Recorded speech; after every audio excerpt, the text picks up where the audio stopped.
Tempest is a play that I spent a lot of time reading when I was at university. And one of the things that amazed me when I came back to it years later is that Caliban, who's one of the characters, is really very badly treated by the hero of the play, Prospero. And actually, when I read it at university, I'd never even noticed that. My whole concentration was on obviously some other part of the play. So I was interested to see how I would be looking at this character Caliban from where I am now.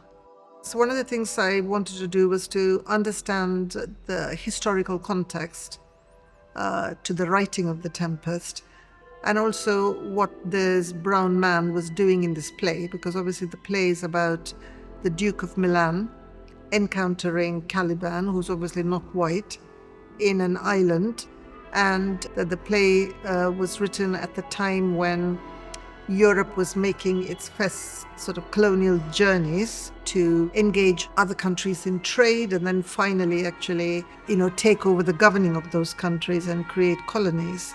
So I think that history plays a huge role in the making of The Tempest. March 25th, 1584. I, Elizabeth, by the grace of God, Queen of England, France, and Ireland, and Defender of the Faith, to all people to whom this document shall come, greeting.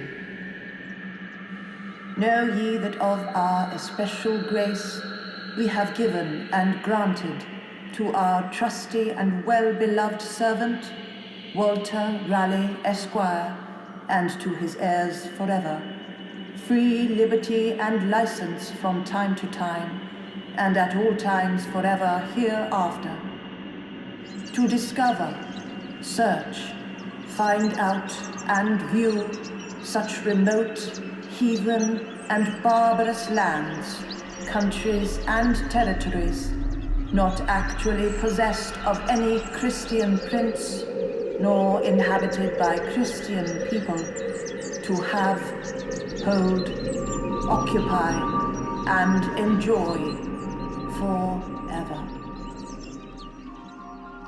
I've called it We Caliban because it's the amplification of that character Caliban. Obviously in the play it's a singular, into a community.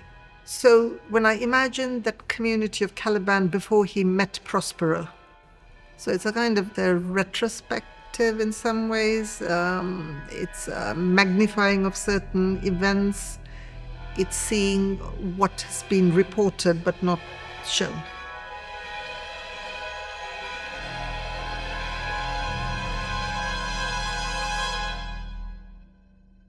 I think we're all interested in history of ourselves. I think, we all want to know. I think it's better if we know why we are here, doing what we do, why we meet the neighbors that we have, why we meet certain people on the roads when we walk or when we go to the local shop. So I think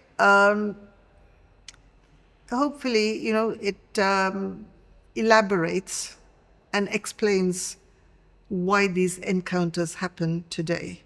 That they're not by accident, that there's a history behind it, and certain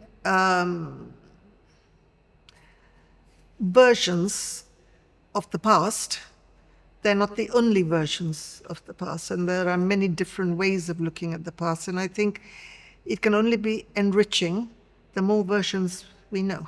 So my interest is not to deny the mainstream version. I find it interesting. I think it's useful for me to know.